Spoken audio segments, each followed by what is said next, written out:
The study masala channel. हमारा video का तीसरा पार्ट यही है जिसमें हम समवर्ती सूची और अवशिष्ट शक्तियों की बात करेंगे। हमने पिछले दो वीडियो में संघ सूची और राज्य सूची और के कार्य जाने थे। अब समवर्ती सूची और अवशिष्ट शक्तियों को जान लेते हैं ये क्या है। ठीक है,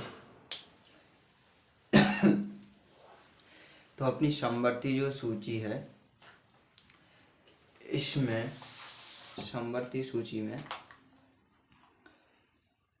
सूची का जो पहला पॉइंट है वो है अपनी शिक्षा, एजुकेशन पॉलिसी में क्या होता है। देखो, एजुकेशन पर जो भी नियम बनेंगे वह राज्य सरकार और केंद्र सरकार दोनों मिलकर बनाएंगे। तो पहला, जैसे अभी नई शिक्षा पद्धति की योजना चल रही है, तो नई शिक्षा पद्धति लानी है तो वो राज्य सरकार और केंद्र सरकार दोनों मिलकर इसका नियम कानून है वह बना रही है। किस प्रकार इसको लॉन्च किया जाएगा, किस प्रकार इसकी व्यवस्था रहेगी, इसके जो नियम हैं वे सभी, तो ये समवर्ती सूची के अंदर में शिक्षा आती है। ठीक है, इसके बाद में कृषि भूमि,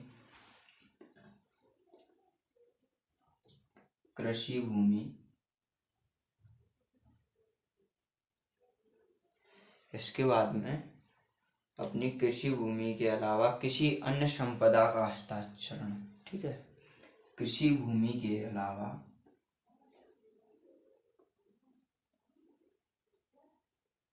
किसी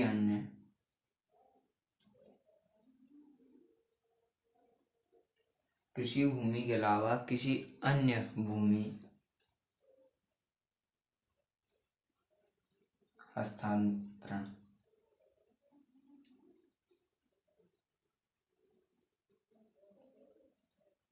ठीक है, तो ये जो वाला मेजर पॉइंट है अपना, कृषि भूमि के अलावा अन्य भूमि में हस्तांतरण। जो ये सरकारी भूमि होती है, नगर निगम नगर पालिका द्वारा आवंटित की जाती हैं, उनके लिए जो नियम कानून है वह भी समवर्ती सूची के अधीन रहकर राज्य सरकार और केंद्र सरकार दोनों इस पर मिलकर कार्य करती हैं, दोनों इस पर मिलकर इसके जो है कानूनों का निर्माण करती है। इसके अलावा अपना आ जाता है इसमें वन, तीसरे नंबर पर आ जाता है अपने वन। जो एरिया में जैसे वन होते हैं, जैसे जंगल होते हैं, तो उन जंगलों की कटाई करानी है कि नहीं करानी, उन जंगलों को कितना संरक्षण देना है, वहाँ पर कितने गार्ड चाहिए, उन्हें उद्यान बनाना है कि नहीं बनाना। ठीक है, तो ये सभी और उनके लिए नियम कानून, ये सभी राज्य सरकार और केंद्र सरकार दोनों मिलकर इसमें कार्य करती हैं। इसके अलावा मजदूर संघ के लिए कोई भी कानून जो है राज्य सरकार और केंद्र सरकार दोनों मिलकर बनाएंगी। ठीक है, इसके अलावा अपना आ जाता है इसमें सामानों में मिलावट, जैसे पेट्रोल में, जैसे तेल में, जैसे कई अन्य खाद्य पदार्थों में जो मिलावट का काम है, तो वह राज्य सूची और केंद्र सूची दोनों इसके लिए नियम बनाती हैं। सामानों में मिलावट, ठीक है, सामानों में मिलावट के लिए राज्य सूची और केंद्र सूची दोनों कार्य करती हैं, दोनों इसके लिए नियम बनाती हैं।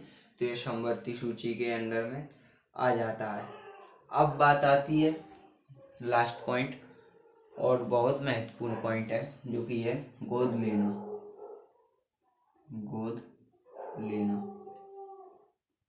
या फिर उत्तराधिकारी।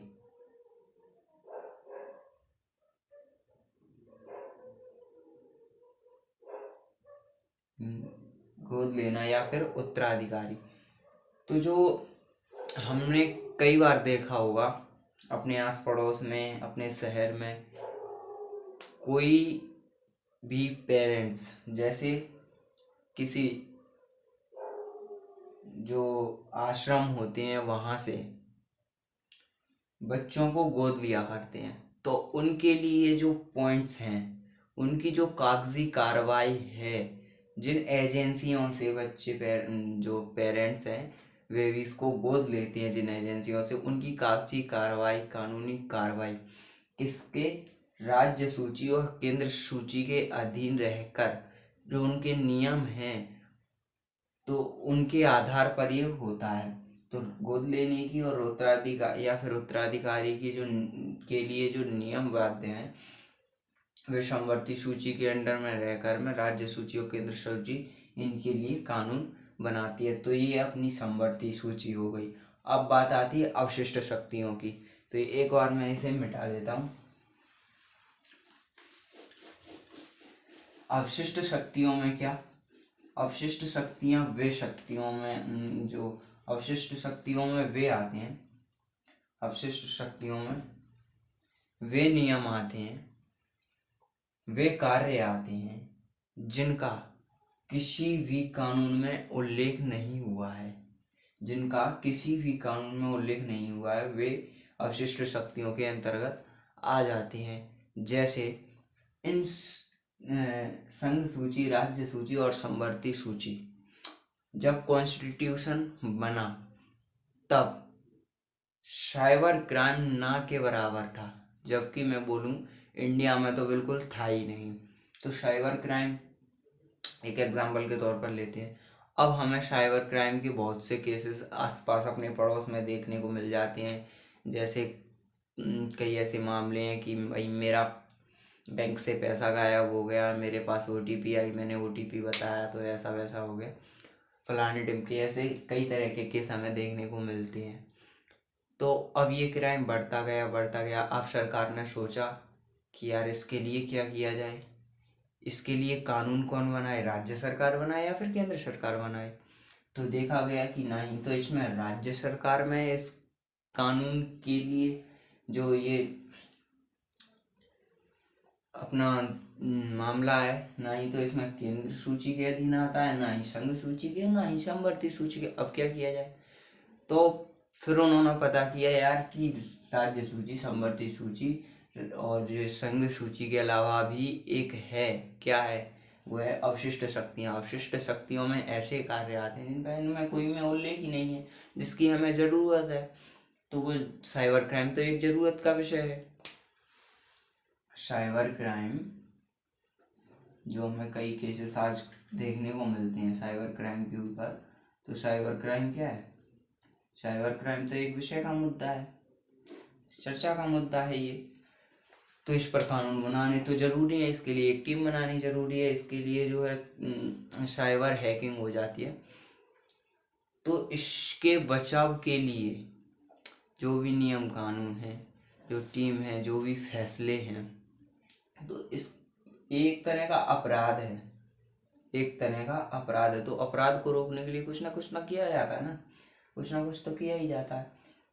तो सरकार क्या करती है, फिर अवशिष्ट शक्तियों के सहारा लेकर एक ऐसा जिसकी ज़रूरत है तो उसे अवशिष्ट शक्तियों में डाल देती है। फिर उस पर अब बात आती है भाई कौन बनाएगा इन शक्तियों को, कौन बनाएगा इन मामलों पर शक्ति जो है, नियम कौन बनाएगी। तो वो मैंने आपको पहले ही बताया फर्स्ट वीडियो में, इस पर जो है केंद्र सरकार का नियंत्रण रहता है, यानी केंद्र सरकार का इस पर पूर्ण नियंत्रण है। केंद्र सरकार ही इसके कानून का, इसके नियमों का जो है नियम बनाती है, इसके कानून बनाती है। ठीक है, तो एक बार फिर से दोहरा लेते हैं, क्या है समवर्ती सूची, संघ सूची। संघ सूची में क्या है, संघ सूची में केवल और केवल संघ ही, यानी केंद्र विधायिका ही कानून बना सकती है। ठीक है, क्या संघ सूची में, संघ सूची में क्या होगा, संघ सूची में केवल केंद्र विधायिका ही कानून बनाएगी। इसके बाद में राज्य सूची, राज्य सूची में क्या होगा, केवल राज्य विधायिका ही कानून बनाएगी। ठीक है। राज्य विधायिका इसमें कानून बनाती है। इसके बाद में समवर्ती सूची। समवर्ती सूची में क्या आता है? समवर्ती सूची में वे मामले आते हैं जिन पर राज्य और केंद्र दोनों मिलकर इस पर इन मामलों में अपने नियम बना सकती है। ये राज्य और केंद्र दोनों मिलकर समवर्ती सूची के मामलों पर नियम कानून बनाती है। अब अवशिष्ट शक्तियाँ क्या होती हैं? अवशिष्ट शक्तियों में वे मामले आते हैं जिनका उल्लेख किसी भी सूची में नहीं है। किसी भी नियम में इसका उल्लेख नहीं है, तो उसका जो है अपनी अवशिष्ट शक्तियों में आती हैं। तो वे अवशिष्ट शक्तियाँ हैं। जैसे एग्जाम्पल फॉर साइबर क्राइम ना ही तो समवर्ती सूची में अपन को देखने को मिला, ना ही राज्य सूची में देखने को मिला, और ना ही संघ सूची में देखने को मिला, बट अवशिष्ट शक्तियों में से अपन को देखने को मिला। तो इसका अपना रिवीजन भी हो गया है, और ये पार्ट अपना यहीं पे ख़त्म होता है। और नेक्स्ट वीडियो आपको किस टॉपिक पर चाहिए कमेंट करिएगा, और आज का सेशन जो है कैसा लगा कमेंट में ज़रूर बताइएगा। एंड वीडियो को लाइक, शेयर एंड सब्सक्राइब करना ना भूलें। So thank you all of you, thank you.